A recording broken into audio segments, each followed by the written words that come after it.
নিশাদকে কালো জাদু করেছে ওর বন্ধুদের মধ্যে কেউ, নয়তো আপনাদের আত্মীয় স্বজনের মধ্যে কেউ। এই কথাটা বলে কবিরাজ চলে গেলেন। এদিকে আমরা পড়লাম চিন্তায়।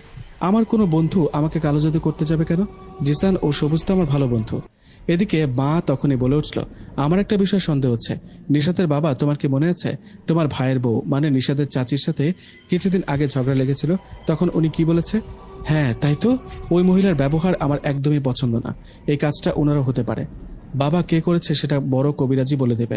তুমি ওনার সাথে যোগাযোগ করো। ঠিক আছে, তাই করব। কালকে আমি ওই বড় কবিরাজের কাছে যাব। এদিকে দুদিন ধরে বন্ধুদের সাথে আড্ডা দিতে পারি না, কোথাও ঘুরতেও যেতে পারি না। তাই বন্ধু জিসান ও সবুজকে ফোন দিয়ে বললাম দেখা করতে। আমার কথা জিসান না আসলেও সবুজ আমার সাথে দেখা করতে আসলো। এদিকে সবুজের সাথে দেখা হওয়ায় ও বলল, কিরে নিশাত, কি খবর তোর? তেমন কথাও বলিস না, তা তোর কি খবর? ভালো না, আমাকে কেউ নাকি কালো জাদু করেছে। কি বলিস, কালো জাদু করেছে? কি বলল? আমাদের মসজিদের ইমাম সাহেব বলেছেন। তাছাড়া আরেকজন কবিরাজ এসে উনিও এই কথা বলেছে। কে করেছে সেটা কি বলেছে? নাম বলেনি, কিন্তু বলেছে আমার বন্ধুদের মধ্যে কেউ একজন, নইলে আমার আত্মীয়দের মধ্যে কেউ। আমাদের বন্ধুদের মধ্যে যদি হয় তাহলে তো তুই জানিস কে করেছে। কে করবে? কবিরাজ তো নাম বলেনি। নাম বলতে হবে কেন, বুঝে নে। কার সাথে তোর ঝগড়া হয়, মারামারি হয়? কার কথা বলিস তুই? কে আবার, বলা তো ঠিক না, তবুও বলছি ওটা জিসানও হতে পারে।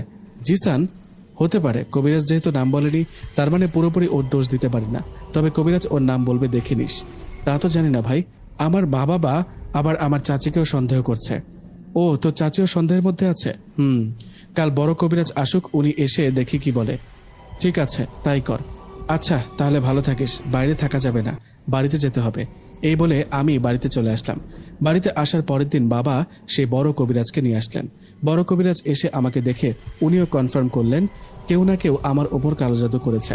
এদিকে বড় কবিরাজের কথা শুনে বাবা বললেন, কবিরাজ সাহেব, এর আগেও দুজন বলেছে নিশাতের ওপর কালো জাদু করেছে, আপনিও তাই বললেন। আপনি তো বলেন কে করেছে। কবিরাজ বলল, সেটা বলতে পারবো না, কারণ ওই জিনটা খুব শক্তিশালী। আমি নিশাতের চিকিৎসা করতে পারবো, কিন্তু কে করেছে এ বিষয়ে কোনো খবর দিতে পারিনি, দুঃখিত। তাহলে আমরা কেমনে বুঝবো অপরাধীকে? সেজন্য মাফ চাইলাম।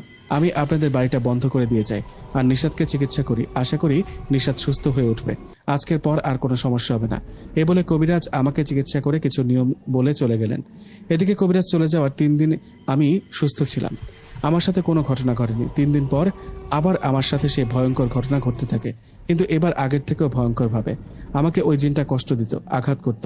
ওই জিনের অত্যাচারে দিন দিন আমার শরীর শুকাতে থাকে। কোনো কিছু খেতে পারি না, মাঝে মাঝে রক্ত বমি করি। নিজের শরীরের কন্ট্রোল যেন আমার নিজের কাছে নেই। ওই জিনটা আমাকে ভয় দেখানোর পাশাপাশি আমার শরীরে ভর করত। জিনটা আমার শরীরে ভর করতে নানা রকম পাগলামি বকাঝকা করত। এসব দেখে আমার গার্লফ্রেন্ড নাসরিন আমাকে ছেড়ে চলে গেল, ব্রেকআপ করলো আমার সাথে।